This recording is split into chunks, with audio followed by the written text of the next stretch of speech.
Love is a lie, sucking you dry. Love's not a friend until the end. I think I had 1,000 questions for you, and I'm not sure where to begin, but I will begin with the first time I saw you on YouTube, and I was like, wow, this woman is great, and I have to see everything she ever recorded, and everything, and like, is this the same woman? Is this the same woman? You changed a lot during the years. Yes. Is this because you have changed inside and you wanted that to show, or is just something that job requires? I don't know, I just think I got like a million different personalities, so it just depends on which day, and I changed my hair color a lot, and yeah. you know, but I didn't for years. For years I had one look only. It was ripped up jeans, bare feet, the same tank top every single day, every show, and my hair just wild. And then I think around the age 40, I just got bored with it all, and I wanted to start making some changes. So I just started messing with like wearing heels. I never used to wear heels. Will go barefoot, I'll still go with my boots, but I wear heels a lot, and just more feminine, I think, overall. Oh yeah. But I don't know It shows. Yeah, thank you. World lost so many outstanding musicians over the years because of the way they lived, and this line of work is not easy. It's hard. How to save yourself from going down in this business? You had the problem, and you absolutely got up. Yeah, I think one of the big turning points for me was to recognize that it didn't have to be all-consuming. It didn't have to be the way I was looking at it. I had to change. I had to step back away from that and not make it that, you know, being a singer or performer or having a lot of people come to a show or people even buying a record or even having a record deal, it really matters. It doesn't really matter. I think what matters is waking up in the morning and having people that you know you love and that love you back, and waking up in the morning and being grateful that you can breathe and you can walk and you can see and you can hear, or you can just do anything that day that is natural. Like just like the music business, who gives a shit? It just, that had to stop for me. I think I made it my identity, and when I stopped making it my identity, I think that's when I started to get healthy, you know, but you know, it's always like, it's kind of like working out. You know, you can't work out for a couple of weeks and then think, okay, I'm good to go. It's a consistent focus on that. And one of the things that really started to help me, other than having consistent therapy, was belonging to some type of a faith that I can practice. So for me, it's like church, it's believing in Jesus, but I think it's whatever anybody wants to believe. If it's Allah, if it's Buddhism, if it's believing in nature, just believing that something higher has got your back and that it's going to teach you to love and teach you to live and teach you to be grateful. And I think through that, there really comes a lot of peace that can come from that. And then practicing also meditation has been really helpful, daily meditation. So just stuff like that, you know, but most importantly, stepping away from thinking that all that stuff is important, because it's not important. It doesn't matter. And you don't have the problem to talk about it.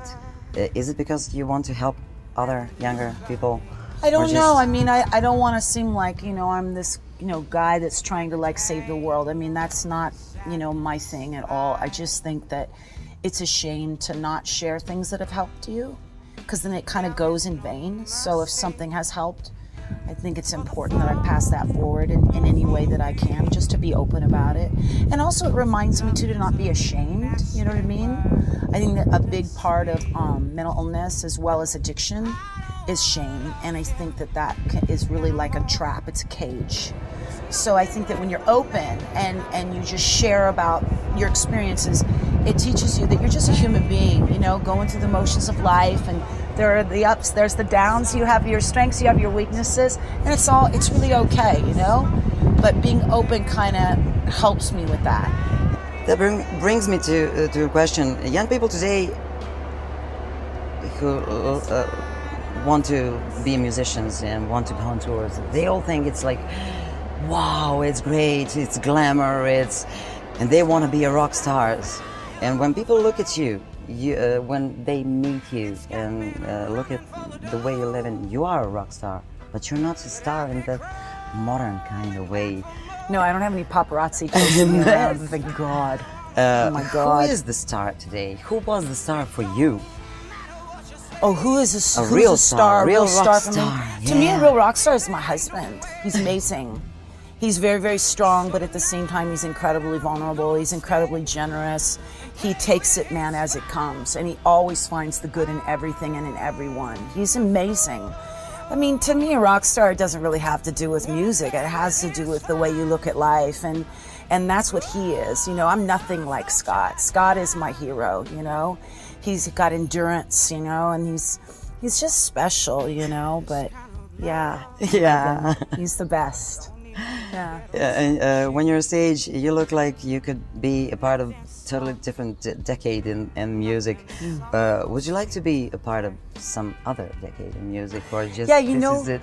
there was a decade that I love the 20s and 30s. I Not thought the that 70s and 60s. When I was younger, I did. In my early 20s, I thought like the whole 60s, 70s thing was the coolest thing. But the whole hippie thing kind of came back at my age at that time. So it had become kind of like a thing with all of our friends and stuff. But yeah, now I really love like the whole 20s, 30s, 40s, that time of music as well as that time of the look. I thought it was great, really classy. But also the songwriting back then was incredible. It was all about the lyric and a really carved melody. And I love that. I love those stories, and it's put so beautifully. And so I guess my mom's genre of when she was coming up, like the stuff she listened to, you know, I heard that stuff as a kid a lot. So I think that's a great time in music. And today you had the chance to work with a lot of great musicians. We talk a lot about Joe Bonamassa, and we know that the album is over. When we will hear the album with Joe Bonamassa, new album? Well, we're working on the third one now. Yeah. Yes, so we still have a little more work to do. Yes. Soon. I believe it's going to come out in 2018. I think so. Yeah, We but heard I'm it not was going to be positive. this- 2017?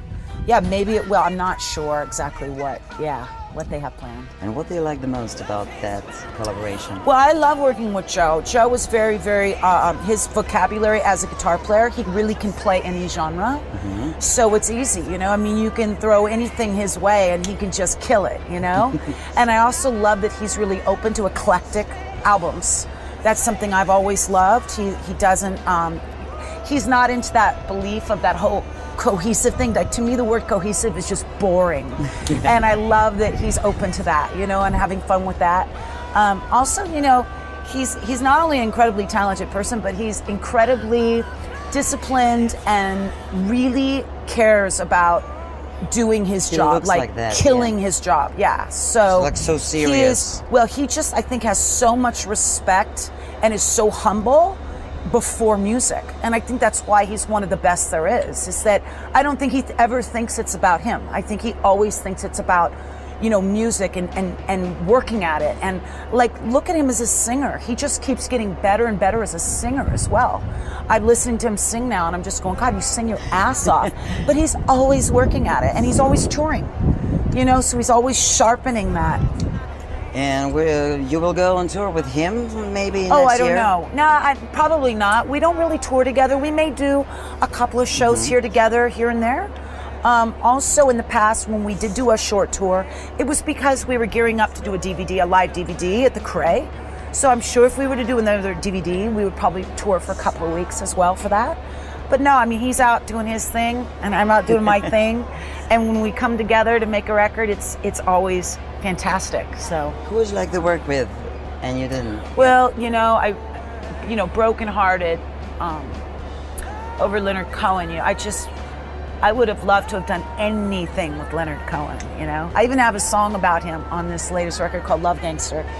And to me, he was like the ultimate love gangster, just sexy. No matter what his age, he just got sexier and sexier. And as a songwriter, just to me, no one can touch him. His lyrics were nothing less than absolutely extraordinary. And a live musician? Huh? Alive People musicians? alive? Well, I still would love to do anything with Tom Waits. I mean, I'm such a huge fan of Tom Waits, so yeah. We're waiting for that duet or something. What are the 5 most important words in your life? The 5 most important words in your life. Faith, love, of course, compassion, forgiveness, You can do more than 5. humility. Humility, probably. Yeah, probably is.